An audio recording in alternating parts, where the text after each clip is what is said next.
ಮತ್ತಾಯನು ಬರೆದ ಸುವಾರ್ತೆ ಪುಸ್ತಕ 3ನೇ ಅಧ್ಯಾಯ 11ನೇ ವಚನದ 2ನೇ ಭಾಗ. ಆತನು ಪವಿತ್ರಾತ್ಮನಲ್ಲಿಯೂ ಬೆಂಕಿಯಲ್ಲಿಯೂ ನಿಮಗೆ ಸ್ನಾನ ಮಾಡಿಸುವನು. ಕರ್ತನನ್ನು ಪ್ರೀತಿ ದೇವ ಜನರೇ, ದೇವರಾಗಿರುವಂಥ ಯೇಸು ಕರ್ತನ ನಾಮದಲ್ಲಿ ಮುಂಜಾನೆ ವೇಳೆಯಲ್ಲಿ ನಿಮ್ಮನ್ನು ವಂದಿಸ್ತೇನೆ. ದೇವರಾಗಿರುವಂಥ ಯೇಸು ಕರ್ತನನ್ನು ಅಂಗೀಕರಿಸಿಕೊಂಡಂಥ ನೀವು ನಿಜವಾಗಿಯೂ ಸಹ ಆಶೀರ್ವದಿಸಲ್ಪಟ್ಟಂಥವರು. ಕರ್ತ ನಿಮ್ಮನ್ನು ಆಶೀರ್ವಾದ ಮಾಡಲಿಕ್ಕೋಸ್ಕರವಾಗಿ ಆರಿಸಿ ತೆಗೆದುಕೊಂಡಿದ್ದಾರೆ. ನಿಮ್ಮ ಆಶೀರ್ವಾದ ನಿಮ್ಮ ಕಣ್ಣುಗಳ ಮುಂದೆ ಇದೆ. ಅದನ್ನು ಕಾಣಲಿಕ್ಕೋಸ್ಕರವಾಗಿ ಆತ್ಮಿಕ ಕಣ್ಣುಗಳ ಅವಶ್ಯಕ. ನಿಮಗೆ ಬರಬೇಕಾದಂಥ ಎಷ್ಟೋ ಆಶೀರ್ವಾದಗಳನ್ನು ನಿಮ್ಮ ವೈರಿಯಾದಂಥ ಶತ್ರುವು ನೀವು ಅದನ್ನು ಕಾಣದ ಹಾಗೆ ತಡೆ ಮಾಡಿ ಇದ್ದಾನೆ, ಅಥವಾ ಅದನ್ನು ಸಂಧಿಸದ ಹಾಗೆ ನಿಮ್ಮ ಸುತ್ತಲೂ ಸಹ ಕೆಲವು ಮೇರೆಗಳನ್ನು ಹಾಕಿದ್ದಾನೆ.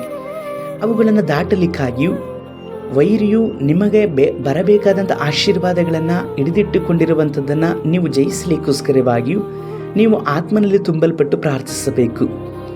ಆತ್ಮನ ಅಭಿಷೇಕವು ಯೇಸು ಕರ್ತನ ಮುಖಾಂತರವಾಗಿ ಉಚಿತವಾಗಿ ಕೊಡುವಂಥದ್ದಾಗಿದೆ. ಅದನ್ನೇ ಇಲ್ಲಿ ಸ್ನಾನಿಕನಾದಂಥ ಯೋಹಾನನು ಪ್ರವಾದಿಸುವವನಾಗಿದ್ದಾನೆ. ಯೇಸು ಕರ್ತನು ಪವಿತ್ರಾತ್ಮನಲ್ಲಿಯೂ ಬೆಂಕಿಯಲ್ಲಿಯೂ ನಿಮಗೆ ಸ್ನಾನ ಮಾಡಿಸುವನೆಂಬುದಾಗಿ ಹೇಳಿ. ಪ್ರಿಯರೇ, ಈ ಕಡೇ ದಿನಮಾನಗಳಲ್ಲಿ ಈ ಒಂದು ಪವಿತ್ರಾತ್ಮನ ಮತ್ತು ಬೆಂಕಿಯ ಸ್ನಾನ ನಮ್ಮೆಲ್ಲರಿಗೂ ಸಹ ಅವಶ್ಯಕ. ಯೇಸುವಿಗೋಸ್ಕರವಾಗಿ ಜೀವಿಸಬೇಕೆಂಬುದಾಗಿ ಹಂಬಲಿಸುವಂಥ ನೀವು ನಿಮ್ಮ ಸ್ವಂತ ಬಲದಿಂದ ಏನನ್ನೂ ಸಹ ಮಾಡಲಿಕ್ಕೆ ಸಾಧ್ಯವಿಲ್ಲ. ದೇವರ ಚಿತ್ತವನ್ನು ನಾವು ಮಾಡಬೇಕೆಂದರೆ ದೇವರ ಆತ್ಮನ ಸಹಾಯ ಬೇಕು. ಯಾಕಂದರೆ ದೇವರಾತ್ಮನು ಮಾತ್ರವೇ ದೇವರ ಚಿತ್ತ ಏನೆಂಬುದಾಗಿ ಅರಿತುಕೊಂಡು ಅದರ ಅನುಸಾರವಾಗಿ ನಮ್ಮನ್ನು ನಡೆಸುವವರಾಗಿ ಇದ್ದಾರೆ. ಹಾಗಾಗಿ ಪವಿತ್ರಾತ್ಮನಿಗೋಸ್ಕರವಾಗಿ ತಂದೆಯ ಬಳಿಯಲ್ಲಿ ಅಪೇಕ್ಷಿಸಿರಿ. ಯೇಸು ಕರ್ತನಲ್ಲಿ ಉಚಿತವಾಗಿ ಕೊಡುವಂಥ ವರ ಪವಿತ್ರಾತ್ಮನ ವರ ಅಭಿಷೇಕವಾಗಿದೆ.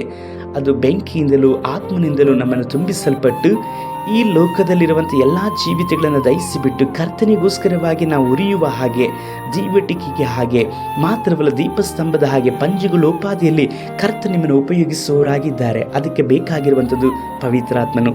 ಪವಿತ್ರಾತ್ಮನಿಗಾಗಿ ನೀವು ಕಾದುಕೊಳ್ಳುವಾಗ ನಿಶ್ಚಯವಾಗಿ ಕರ್ತ ನಿಮ್ಮನ್ನು ಮುನ್ನಡೆಸುವವರಾಗಿದ್ದಾರೆ. ಯೇಸುವಿನಲ್ಲಿರುವಂತಹ ನಿಮಗೆ ಆ ಅಭಿಷೇಕ ಅವಶ್ಯಕ. ಅದಕ್ಕಾಗಿ ಪ್ರಾರ್ಥಿಸಿರಿ. ಸರ್ವಶಕ್ತನಾದ ದೇವರೇ, ಈ ಸಹೋದರ ಸಹೋದರಿಯನ್ನು ಮುಟ್ರಿಯಪ್ಪ. ಇವರೊಬ್ಬೊಬ್ಬರನ್ನ ಪವಿತ್ರಾತ್ಮನಲ್ಲಿ ಬೆಂಕಿಯಲ್ಲೂ ಈ ಕಡೇ ದಿನಮಾನಗಳಲ್ಲಿ ಅಭಿಷೇಕ ಮಾಡಿ ನಿಮಗಾಗಿ ನಿಮ್ಮ ರಾಜ್ಯಕ್ಕಾಗಿ ಇವರನ್ನು ಉಪಯೋಗಿಸಿರಿ. ಯೇಸು ಕರ್ತ ನಾಮದಲ್ಲಿ ತಂದೆಯೇ, ಆಮೇನ್.